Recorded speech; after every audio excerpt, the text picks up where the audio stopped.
की शानदार धमाकेदार वीडियो में आपका स्वागत है। तो आज की इस वीडियो में हम बात करने वाले हैं कि गवर्नमेंट बीएड में आप चॉइस फिलिंग करना चाहते हैं लेकिन आपने पूर्व में रजिस्ट्रेशन नहीं करा है, तो वो रजिस्ट्रेशन कैसे करना है, उसके बाद में इसी के बारे में बात करेंगे कि इसकी फ़ीस कितनी होती है और कॉलेज रेगुलर जाना रहता है या नहीं रहता है, इसके बारे में बात करने वाले हैं। फिर अगला पॉइंट होने वाला है हमारा कि जो थर्ड राउंड है उसकी मेरिट लिस्ट कैसे डाउनलोड करनी है।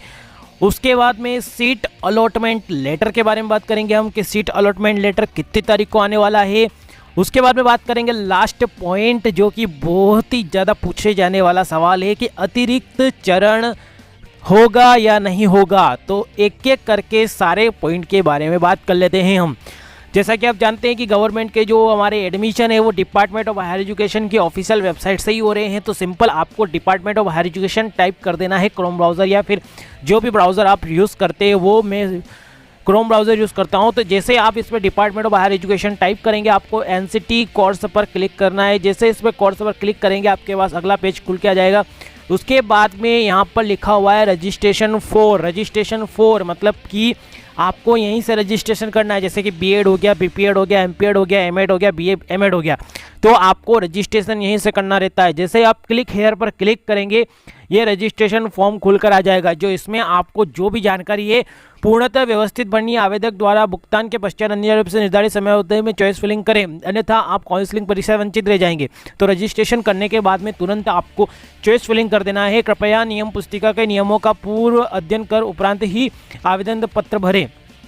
और इधर लिखा हुआ है साइट में फील्ड अनिवार्य, कृपया आवेदन पत्र अंग्रेजी में ही भरें, है ना। तो ये जो स्टार लगा हुआ है तो भरना ही है आपको, ये नहीं छोड़ना है। आवेदन पत्र आपको पूरा इंग्लिश में भरना है। जैसे कि पहले आपको यहाँ पर अपना नाम टाइप कर देना है नंबर 2 पे, फिर आपका सरनेम लिखना है, फिर आपके जो भी पिता पति का नाम, माता का नाम और जो भी आपकी डेट ऑफ बर्थ है 10th की मार्कशीट में वो, विवाहित स्थिति, लिंग, उसके बाद में क्या आप मध्य प्रदेश के मूल निवासी है तो हाँ करना है। उसके बाद में धर्म कौन सा आपको सिलेक्ट कर लेना है, श्रेणी कौन सी आपकी एसटी एससी ओबीसी जनरल कौन सी कैटेगरी है वो सिलेक्ट करना है। उसके बाद में आरक्षण संवर्ग केवल मध्य प्रदेश के मूल निवासी, तो इसमें जो भी आपको ऑप्शन दे रखा है कि आपको कौन से, अगर आप भूतपूर्व सैनिक है, स्वतंत्रता संग्रामी सैनिक है, निःशक्त, विकलांग, विधवा, तो उनको यहाँ पर आरक्षण वर्ग में रखा गया है। आवेदक ने जो मध्य प्रदेश के मूल निवासी नहीं है उन्हें भी श्रेणी की जानकारी देना अनिवार्य है तथा संवर्ग नील मान्य किया जाएगा, तो आपको संवर्ग नील मान्य किया जाएगा। उसके बाद में शैक्षणिक स्तर को आपको फिल करना है कि आप कौन सी डिग्री कर रखी है, क्या आपने इंजीनियरिंग कर रखी है, स्नातक कर रखी है, पीजी, ग्रेजुएशन और पोस्ट ग्रेजुएशन जो भी कर रखा है वो सिलेक्ट करना है। उसके बाद में निवास का क्षेत्र ग्रामीण में हो या फिर शहरी में हो। उसके बाद में कैप्चर कोड फिल करना है। डायरेक्ट फॉर्म आपका आगे खुल जाएगा तो उसकी आपको प्रिंट ले लेनी है। इस प्रकार से आप यहाँ पर अपना रजिस्ट्रेशन कर पाएंगे। रजिस्ट्रेशन करने के पश्चात आपको क्या करना है, अगले पॉइंट पर बात कर लेते हैं हम कि चॉइस फिलिंग कर लेना आपको। फिर जो भी गवर्नमेंट हमारा कॉलेज है उसमें चॉइस फिलिंग कर लेना है। सिंपल रजिस्ट्रेशन फॉर्म के नीचे जाएंगे हम, मैंने इसकी पूर्व में आपको इन्फॉर्मेशन दी थी। तो राज्य शिक्षा केंद्र पर यहाँ पर गवर्नमेंट इंस्टीट्यूट पे क्लिक करना है। जिससे क्लिक करेंगे हम प्रवेश प्रक्रिया पे क्लिक करना है, चॉइस फिलिंग कर लेना फर्स्ट राउंड के लिए। 18 से 23 तारीख लास्ट है, तो यहाँ से आप चॉइस फिलिंग कर पाएंगे अपने कॉलेज के लिए। अगर आपने पूर्व में अगर आपका एडमिशन नहीं हुआ है प्राइवेट स्कूलों, प्राइवेट कॉलेजों में, तो यहाँ से आप अपना रजिस्ट्रेशन कर एडमिशन ले सकते हैं बीएड में गवर्नमेंट पे। इसकी परसेंटेज बहुत हाई जाएगी क्योंकि गवर्नमेंट कॉलेज में ऑलरेडी आपको पता ही है कि प्राइवेट में अगर एडमिशन नहीं हुआ है बहुत सारों का, तो गवर्नमेंट में नाम आने का बहुत ही कम चांस है आपका। अब आपको क्या करना है, अब मैं अगले पॉइंट पर बात कर लेना हूँ। आपको यहाँ पर चॉइस फिलिंग करने के बाद में जो भी दिनांक वगैरह है मैंने इससे पूर्व वाले वीडियो में आपको सब बता दी है, तो जाकर उस वीडियो को पूरी देखें कि कब आपकी सीट अलॉटमेंट होगी, कि फीस कब सबमिट करनी है। अब इसी के बारे में बात कर लेते हैं कि आपको इसकी फीस कितनी लगेगी और कॉलेज रोज जाना रहता है नहीं जाना रहता है। तो अगर फीस की बात करूं मैं तो यहाँ पर इसकी फ़ीस बहुत ही कम लगने वाली है। फर्स्ट सेमेस्टर की बात करूं मैं तो 20,000 के समथिंग लगने वाली है। मैंने अभी कुछ रिसर्च करी, उसके माध्यम से पता चला है कि फर्स्ट सेमेस्टर में 20,000, तो इस प्रकार से ये टोटल और ओवरऑल फीस है कि 20,000 के लगभग लग जाएगी। फिलहाल अभी जैसे पूर्व की बात करूं तो कुछ फीस करके थी 16 साढ़े 16 हज़ार के लगभग थी फर्स्ट सेमेस्टर की, यानी कि गवर्नमेंट की फ़ीस आधी हो जाती है।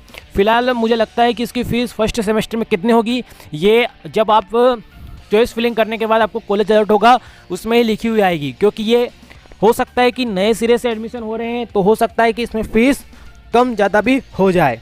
तो अब बात कर लेते हैं हम कि कॉलेज रोज़ जाना पड़ेगा कि नहीं जाना पड़ेगा। जैसा कि आप जानते हैं कि गवर्नमेंट कॉलेज का रूल्स होता है, यहाँ तक कि प्राइवेट का भी होता है कि आपकी 75% प्रेजेंट अनिवार्य होती है। अभी बहुत सारे यहाँ पर फिंगरप्रिंट डिवाइस भी लग गई है कॉलेजों में, जो कि उस पर आपको थंब करके अनिवार्य रूप से आपका एडमिशन जो अटेंडेंस रहती है रोज़ फिल करनी रहती है। तो हो सकता है कि आपको उसमें ऐसा कुछ सिस्टम हो। गवर्नमेंट में, प्राइवेट में बहुत सारे तो हैंडल कर लेते हैं, लेकिन गवर्नमेंट में यहाँ पर कॉलेज अनिवार्य रूप से जाना भी हो सकता है।